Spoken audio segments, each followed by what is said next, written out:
बांगीरा ने ध्रुवांश पर इल्जाम लगाया था कि वो अपनी ताकत नहीं बल्कि कंकाली बिजली की मदद से प्रकाम अग्निजाल को तोड़ पाया था। वो ये बात पचा नहीं पा रही थी कि महज एक तीसरे पड़ाव का मोगनाथ ऐसा मुश्किल काम इतनी आसानी से कर पाया था, क्योंकि इस तरह उन लोगों की सारी मेहनत जो उन्होंने अपना इम्तिहान देने में लगाई थी कमजोर समझ ली जाती। इतने में पक्षिका ने कमली की तरफ देखकर उससे पूछा, तो क्या इसका मतलब ध्रुवांश को इस इम्तिहान में नाकाम माना जाएगा? इससे पहले कि पक्षिका बांगीरा की बात का जवाब देती, वो जानना चाह रही थी कि कमली इस बारे में क्या सोचती थी। तभी कमली के चेहरे पर हल्की मुस्कुराहट आ गई, जिसके साथ उसने कहा, मैं भी जानती हूँ कि इसका कंकाली बिजली इस्तेमाल करना तुम सभी सेनापतियों को थोड़ा मायूस कर रहा होगा, लेकिन सच तो यह है कि जीत आखिर में जीत ही होती है, फिर चाहे वो कैसे भी क्यों ना हासिल की जाए। रही बात कंकाली बिजली की, तो उसे हासिल करना भी एक शख्स की काबिलियत का ही हिस्सा माना जाएगा। तुम्हें क्या लगता है कि कंकाली बिजली काबू करना कोई आसान काम है? कमली की बात से यह साफ हो गया था कि वो ध्रुवांश की जीत उससे छीनने नहीं वाली थी। इस बीच ध्रुवांश की आंखों का रंग पूरी तरह पहले जैसा हो गया था। तभी उसने कमली की तरफ देखा, जिसने गूंजती हुई आवाज में ऐलान किया, ध्रुवांश, आज से तुम नक्काश फौज के 6वें सेनापति कहलाओगे। और उसने जैसे ही ये बात कही तो उस इलाके में मौजूद नक्काश फौज के सभी योद्धा एक झटके में अपने हाथ जोड़कर ध्रुवांश से इज्जत भरी आवाज में बात करने लगे। तब ध्रुवांश ने भी उनकी तरफ देखा, जिनकी मिली जुली ताकत पूरे नक्काश दल में सबसे ज्यादा थी। कायदे से अगर ये फौज किसी पर हमला कर देती तो तीनों बादशाहों के अलावा कोई और उन्हें रोक ही नहीं पाता। फिर धीरे धीरे ध्रुवांश भी उस जगह पर आ गया जहां कमली और बाकी लोग खड़े थे। तब उसके हाथों में एक बोतल दिखाई देने लगी, जिसके अंदर 2 तरह की शक्तियों में कुछ चमकती हुई चीजें भी दिख रही थी। ये चीजें असल में प्राचीन लावा जीव के खून की बूंदें थी, जिसमें से बड़ी अजीब शक्ति महसूस की जा सकती थी। वो बोतल कमली की तरफ दिखाते हुए ध्रुवांश ने पूछा, ये सारी बूंदें मैंने हासिल की हैं, तो इसका मतलब ये मेरी हुई ना? ध्रुवांश भी इन बूंदों की शक्तियों से समझ गया था कि वो उसके कितने काम आ सकती थी, इसलिए उसने सबसे पहले कमली से इस बारे में ही बात की। तब कमली ने अपना सिर हिलाते हुए दोस्तों, अगर आप उसके सभी सवाल लोगों का को जवाब सबसे दिया। पहले एपिसोड भले ही चाहिए खून की तो ये बूंदें टेलीग्राम पर बाकियों सर्च के लिए करो बेहद बेशकीमती थी, लेकिन कमली के लिए वो ज्यादा खास नहीं थी। जो चैनल पहले इतने में नंबर कमली पर ने आएगा, ध्रुवांश से जिसमें अपनी बात 8,900 से ज्यादा मेंबर्स अब हो, जो कि तुमने उसको मेरा बनाया ज्वाइन कर प्रकाम लो। अग्निजाल तोड़ी दिया सबसे है, पहले इसलिए मैं भी एपिसोड शर्त से चाहिए मुकरने वाली तो नहीं जल्दी से सर्च आने वाली करके आ दिग्गजों जाओ। की टक्कर में तुम हमारे नक्काश दल की तरफ से हिस्सा लोगे। देखो, ये मौका बहुत ही ज्यादा खास माना जाता है इस महाद्वीप की नई पीढ़ी के लिए। ज्यादा से ज्यादा दल अपने सबसे काबिल योद्धाओं को ही भेजते हैं इसमें हिस्सा लेने के लिए, और तो और इन सभी योद्धाओं की ताकत इतनी ज्यादा होगी जितनी तुमने नई पीढ़ी के योद्धाओं में देखी भी नहीं होगी। उसकी बात समझते हुए ध्रुवांश अपना सिर हिलाने लगा। वो भी उस टक्कर में हिस्सा लेने वाले योद्धाओं को कमजोर समझने की गलती बिल्कुल नहीं करने वाला था। वैसे तो वो बाकियों के बारे में जानता भी नहीं था, लेकिन लिखार का सामना तो उससे हो ही गया था, इसलिए उसे पता था कि दिग्गजों की टक्कर में उससे भी ज्यादा खतरनाक योद्धा शामिल होने वाले थे। इतने में कमली ने उसे उस टक्कर के बारे में आगे बताते हुए कहा, दिग्गजों की टक्कर में एक मुश्किल है कि हम लोगों में से कोई भी तुम्हारे साथ उस टक्कर की जगह पर नहीं जा पाएगा, इसलिए तुम्हें खुद के बल पर सब संभालना होगा। अगर तुम गलती से वहां मारे भी गए तो भी हम लोग इसमें कुछ नहीं कर पाएंगे। तब ध्रुवांश के चेहरे पर हल्की हैरानी दिखी, जिसके साथ उसने कुछ सोचते हुए पूछा, क्या इससे पहले हमारे नक्काश दल के किसी योद्धा ने दिग्गजों की टक्कर में हिस्सा लिया है? मैं चाहता हूं कि मैं उनसे थोड़ी बात करके इस टक्कर के बारे में थोड़ी और जानकारी इकट्ठा कर लूं। उसका सवाल सुनकर सभी सेनापतियों के चेहरों पर हल्की मायूसी दिखने लगी, और तब कमली ने भी आवाज में हल्की मायूसी के साथ ध्रुवांश को बताया, हमारे दल से योद्धाओं ने पहले इस टक्कर में हिस्सा तो लिया है, पर अफसोस कि नर्क नगरी के योद्धाओं ने हमारे एक भी योद्धा को दोस्तों, अगर आप सभी लोगों को सबसे पहले एपिसोड चाहिए तो टेलीग्राम पर सर्च करो FMVIP। जो चैनल पहले नंबर पर आएगा, जिसमें 8,900 से ज्यादा मेंबर्स हो, उसको ज्वाइन कर लो। सबसे पहले एपिसोड चाहिए थोड़ी दूरी पर खड़े तो जल्दी से सर्च करके आ जाओ। उन्होंने मुस्कुराकर आंखों में उम्मीद लिए कहा, लेकिन मुझे उम्मीद है लीडर कि ध्रुवांश इस बार कमाल करेगा। अभी तक उसने जो कुछ भी किया है उससे हमारे दल की चर्चा अलग अलग जगहों पर हो रही है, इसलिए इस बार के दिग्गजों की टक्कर में परेशान हमें नहीं बल्कि परेशान हमारे दुश्मनों को होना पड़ेगा। गिद्ध बादशाह की उम्मीद देखकर ध्रुवांश ने अपना सिर हिलाते हुए कहा, बुजुर्ग, मैं पूरी कोशिश करूंगा कि आप लोगों की उम्मीदों पर खरा उतर पाऊं। इस पर कमली ने अचानक उसके मुंह पर जैसे ठंडा पानी फेंकते हुए उसको गुरूर को चोट पहुंचाना ही सही समझा। देखो, अगर तुम अच्छा नतीजा ला पाए तो अच्छा होगा, लेकिन खास ध्यान इस बात का रखना कि किसी अनजान योद्धा के हाथों जान से मारे ना जाओ, वरना तुम बस हमारे दल के लिए एक शर्मनाक किस्सा रहोगे। ये सुनते हुए ध्रुवांश ने अपना सिर हिलाते हुए कहा, तुम भी हद करते हो यार। बुजुर्ग गिद्ध बादशाह कितनी अच्छी बात कर रहे हैं, और एक तुम हो सबसे बुरी चीज सोच रही हो। तुम्हें लीडर किसने बनाया यार कमली? खींच में ध्रुवांश ने जैसे ही ये कहा तो आसपास मौजूद हर किसी की आंख भरने की आवाज सुनाई पड़ी। सभी के दिल कांप उठे, क्योंकि कमली के खिलाफ ऐसा कुछ कहने की हिम्मत तो खुद तीनों बुजुर्ग बादशाहों की भी नहीं थी। जहां उन्हें इतना डर लग रहा था, वहीं कमली को तो जैसे इस बात से कोई फर्क ही नहीं पड़ा, बल्कि उसके चेहरे पर तो हल्की सी मुस्कुराहट आ गई, जिसके साथ वो पलटकर वहां से जाने लगी। लेकिन जाने से पहले उसने गूंजती हुई आवाज में कहा, दिग्गजों की टक्कर शुरू होने में 5 दिन का वक्त बाकी है। तुम मेरे साथ चलो, क्योंकि जाने से पहले मैं तुम्हें एक खास चीज सिखाना चाहती हूँ। ये सुनकर पहले तो ध्रुवांश थोड़ा हैरान हुआ, लेकिन फिर उसने हड़बड़ाते हुए कमली के पीछे जाना शुरू किया।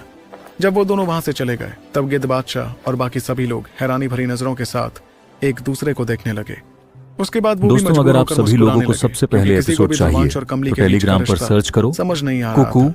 FMVIP, जो चैनल पहले नंबर पर आएगा, जिसमें 8,900 से ज्यादा मेंबर्स हो, उसको ज्वाइन कर लो। सबसे पहले एपिसोड चाहिए तो जल्दी से सर्च करके आ जाओ। एक बहुत बड़े पहाड़ पर पहुंचा, जहां एक काफी बड़ी इमारत दिख रही थी।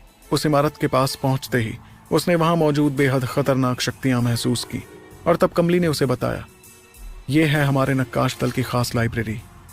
यहाँ वो सारी चेतना कलाएं, सारे चेतना जाल के खाके और ऐसे ही बेशकीमती खजाने रख दिए जाते हैं, जो भी हम दूसरे दलों को हराकर उनसे हासिल करते हैं।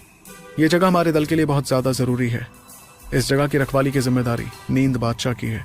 देखो, वैसे तो तुम तीसरे पड़ाव पर पहुंच गए हो, लेकिन ये कोई बहुत बड़ी उपलब्धि नहीं है किसी ऐसे योद्धा के लिए जो दिग्गजों की टक्कर में हिस्सा लेने वाला है। आकाशदीप दल का लिखार न जाने कितने वक्त पहले ही चौथे पड़ाव का मुगनाद बन चुका था। ऊपर से तुमने उसके भाई लिहाक्ष की भी बहुत बुरी हालत कर दी थी, इसलिए वो जरूर तुम्हारी जिंदगी खत्म करने की कोशिश करेगा। इतना कहकर कमली ने अपना हाथ लहराया, जिससे सामने दिखती बेहद पुरानी इमारत का दरवाजा धीरे धीरे खुलने लगा, और वो जैसे ही खुला तो उसमें से हैरत अंगेज शक्तियां बाहर निकलने लगी। पर ऐसी शक्तियां भी कमली का कुछ बिगाड़ नहीं पाई, जिसने ध्रुवांश को भी ढक लिया था। आखिर में वो दोनों धीरे धीरे चलकर आगे जाने लगे। अंदर जाने पर ध्रुवांश ने देखा कि वहां बहुत से पत्थर रखे हुए थे, जिन पर ढेर सारे कागज भी नजर आ रहे थे। ये कागज चेतना कलाएं थी, चेतना जाल के खाके थे, और वो कहीं से भी मामूली नहीं लग रहे थे। ऐसी खास चीजें देखकर ध्रुवांश भी खुद को हैरान होने से नहीं रोक पाया। अगर वाकई वो अनमोल चीजें बाकी दलों से हासिल की गई थी, तो पता नहीं नक्काश दल ने कितने दलों को हराने के बाद ये सब हासिल किया था। इस बीच कमली ने ध्रुवांश से कुछ नहीं कहा, बस अपना हाथ लहराते हुए एक रोशनी अपने पास बुला ली।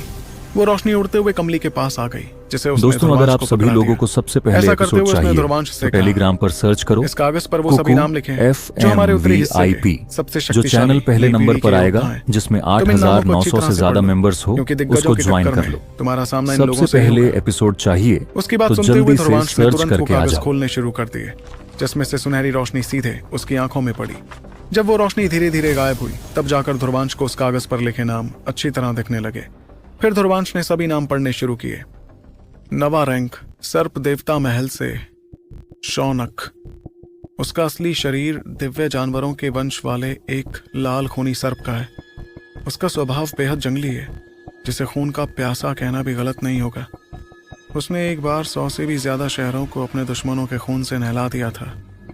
7वां रैंक, विशालकाय दैत्य कबीले का भोराव।